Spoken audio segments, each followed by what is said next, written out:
नमस्कार दोस्तों, मैं नरांश पटेल और आप देख रहे हैं क्राइम तक।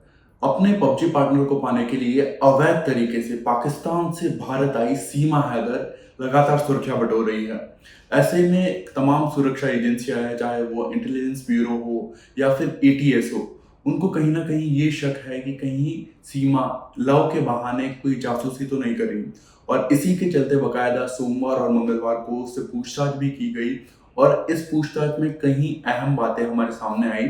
और साथ ही इसके चलते एक और बात ये सामने आई कि सीमा ने ना केवल सचिन बल्कि उससे पहले कई और ऐसे लड़के थे, उनसे कांटेक्ट किया।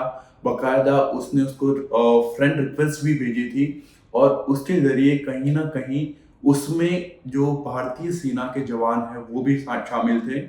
तो इन सारी जो बातें हैं जो काफी हैरान कर देने वाली है, उस बारे में हम आपको बताएंगे।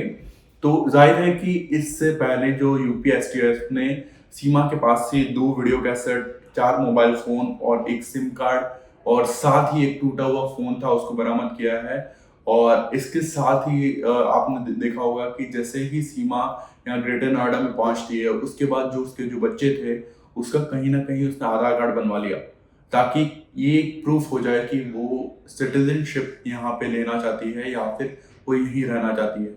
तो पुलिस पूछताछ में सामने आया कि सीमा हैदर ना केवल सचिन बल्कि सचिन के अलावा और कई ऐसे लड़के थे जिनके कांटेक्ट में थी, जो उनका इंटरेक्शन भी पबजी के थ्रू हुआ था या फिर उसने कहीं ना कहीं विलिंगली उनको रिक्वेस्ट भेजी थी, जिसमें भारतीय सेना के कई जवान भी शामिल थे। तो क्या सीमा हनी ट्रैप के जरिए भारतीय जवानों को फंसाना चाहती थी? क्या वो जासूसी करना चाहती थी? ये एक अहम बात है। हालांकि यूपी एटीएस है वो फिलहाल इस बात की जांच कर रही है कि जिन लोगों को सीमा ने उस दौरान रिक्वेस्ट भेजी थी उनके साथ वो अभी भी संपर्क में है या नहीं है। साथ ही यूपी एटीएस ये पता लगाने की कोशिश कर रही है कि जो सीमा हैदर थी वो कहीं ना कहीं 4 फोन क्यों रखा करती थी, और साथ ही जो उसके हॉटस्पॉट वो यूज किया करती थी फोन को कॉलिंग के लिए, बकायदा उसके पास वहां सिम भी मौजूद थी और सिम की बजाय वो हॉटस्पॉट क्यों यूज किया करती थी। और एक दिलचस्प बात हमारे सामने ये भी सामने आई कि जिस दौरान पूछताछ की जा रही थी तभी सीमा को एक इंग्लिश में बुक पढ़ने के लिए कहा गया। तो जो 5वीं पास सीमा हैदर थी उसने फर्राटे बंद इंग्लिश की जो बुक थी उसको पढ़ डाला।